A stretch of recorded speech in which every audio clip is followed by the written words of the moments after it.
আজকে আমরা দেখবো আরো একটা প্রশ্ন। দশম শ্রেণী লাইফ সায়েন্সের প্রশ্নপত্র 2025 ফার্স্ট ইউনিট। দেখো প্রশ্নটি কেমন রয়েছে। সঠিক উত্তরটি নির্বাচন করো। 1 × 8। টিউলিপ ফুলের উন্মোচন হলো এক প্রকার থার্মোনাস্টিক চলন। বীজের অঙ্কুরোদ্গমে সাহায্যকারী হরমোনটি হলো জিবেরেলিন। পশ্চাৎ পিটুইটারি থেকে ক্ষরিত হরমোনটি হলো অক্সিটোসিন।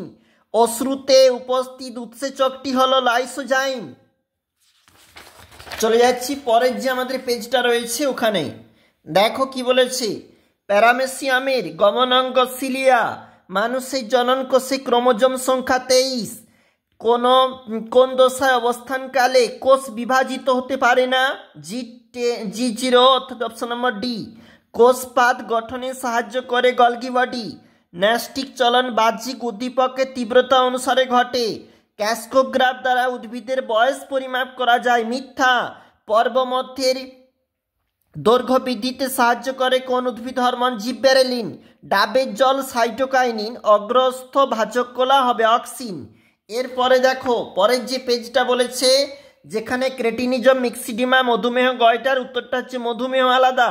সাইন্যাপসের কাজ স্নায়ুস্পন্দনকে এক নিউরন থেকে অপর নিউরনে স্থানান্তরিত করা।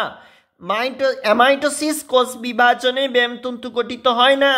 মাইটোসিস কোষ বিভাজনের সবচেয়ে দীর্ঘস্থায়ী দশা প্রোফেজ। ক্রসিং ওভারের সঙ্গে মিওসিসের ম্যাচ।